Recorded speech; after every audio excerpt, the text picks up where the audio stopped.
بسم اللہ الرحمن الرحیم عن جابر رضی اللہ تعالی عنہ قال قال رسول اللہ صلی اللہ تعالی علیہ وسلم يدخل فقراء المسلمین الجنہ قبل اغنیائهم باربعین خریفا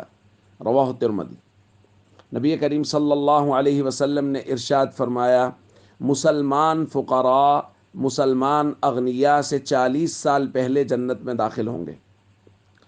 دوستو، وہ لوگ جن کی زندگی فقر و فاقہ میں تنگ دستی میں گزری اور انہوں نے ہمیشہ اللہ کی تقسیم پر رضا کا اعلان کیا اور کبھی شکوہ نہیں کیا، ان کے لیے نبی کریم صلی اللہ علیہ وسلم کی طرف سے یہ تسلی کا فرمان ہے کہ حضور فرمانے کہ یہ لوگ اغنیاء سے 40 سال پہلے جنت میں داخل ہوں گے۔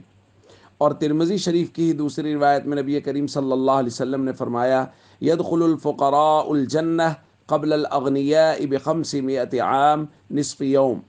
کہ فقراء اغنیاء سے 500 سال پہلے جنت میں داخل ہوں گے۔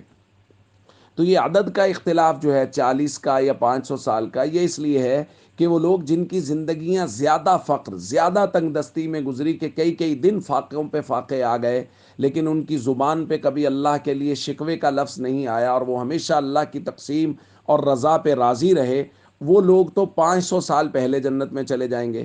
اور جن لوگوں کی زندگی میں فقر و فاقہ کم رہا اور لیکن پھر بھی وہ اللہ کی رضا پہ راضی رہے، تو وہ لوگ 40 سال پہلے جنت میں داخل ہو جائیں گے۔ اور اس کے علاوہ بھی محدثین نے کچھ تطبیقات بیان فرمائی۔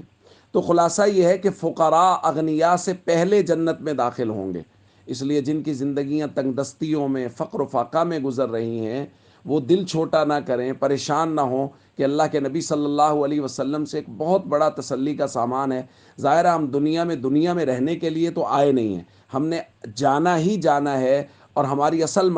منزل جو ہے وہ آخرت اور جنت ہے۔ اور اللہ کے نبی صلی اللہ علیہ وسلم فرما رہے ہیں، جن کی زندگی تنگ دستیوں میں پریشانیوں میں دکھوں میں گزر رہی ہے، وہ لوگ اغنیاء سے پہلے جنت میں داخل ہوں گے۔